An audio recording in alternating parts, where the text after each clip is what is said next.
The 26th verse of the Tao Te Ching. Quote, "The heavy is the root of the light. The still is the master of unrest." Realizing this, the successful person is poised and centered in the midst of all activities. Although surrounded by opulence, he is not swayed. Why should the lord of the country flit about like a fool? If you let yourself be blown to and fro, you lose touch with your root. To be restless is to lose one's self-mastery. Unquote. Living calmly. In this chapter of the Tao Te Ching, you're being advised to maintain a sense of serenity regardless of what you may see taking place around you. Moreover, you're being told that the true master knows that the ability to stay calm is always located within.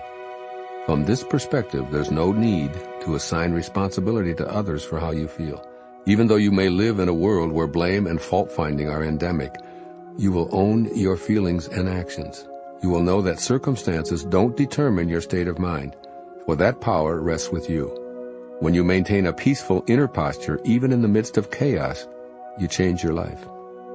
The wisdom of this verse of the Tao Te Ching prompts you to know that you have a choice. Do you want to be in a state of confusion or to have a tranquil inner landscape? It's up to you. Armed with this insight, the Tao Master doesn't allow an external event to be a disturbance. Lao Tzu tells you that assigning blame for your lack of calmness will never bring you to the state of being that you're striving to attain.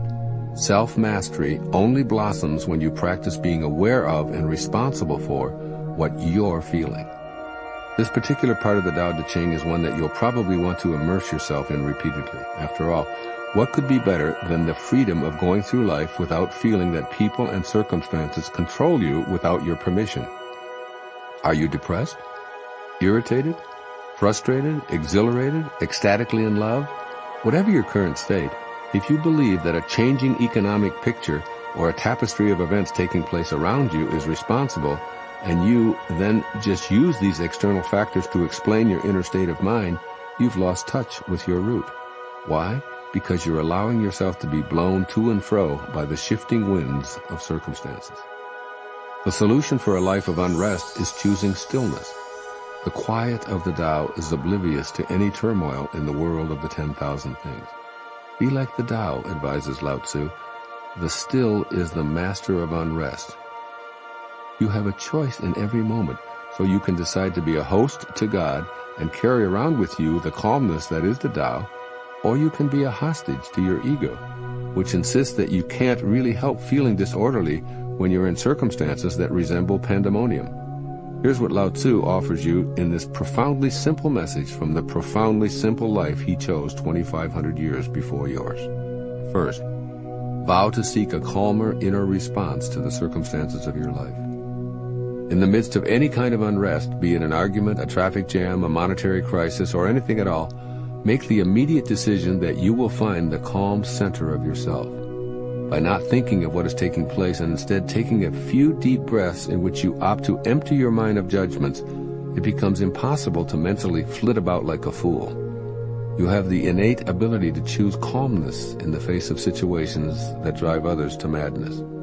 Your willingness to do so, especially when chaos and anger have been your previous choices, puts you in touch with the master of unrest. There was a time when I thought this was impossible. Now I know that even in the most troublesome of times, my reaction is to choose stillness, the way of the Tao. And secondly, don't lose touch with your root. With a written declaration or picture placed strategically in your home and workplace, remind yourself that no one can make you lose touch with your root without your consent. Affirm the following often: I have the ability to stay poised and centered regardless of what goes before me. Then vow to put this new way of being into practice the next time a situation of unrest crops up. Do the mental work in advance, and you'll achieve the self-mastery that Lao Tzu refers to in this verse. More significantly, you'll be in harmony with the Tao, which is your ultimate calling. Do the Tao now. Sit in a quiet place and picture the one person with whom you have some kind of long-standing conflict sitting there before you. Now say out loud directly to him or her, I forgive you. I surround you with love and light, and I do the same for myself. This will put the message of the 26th verse of the Tao Te Ching to work for you by bringing about a sense of calm in what previously looked like chaos.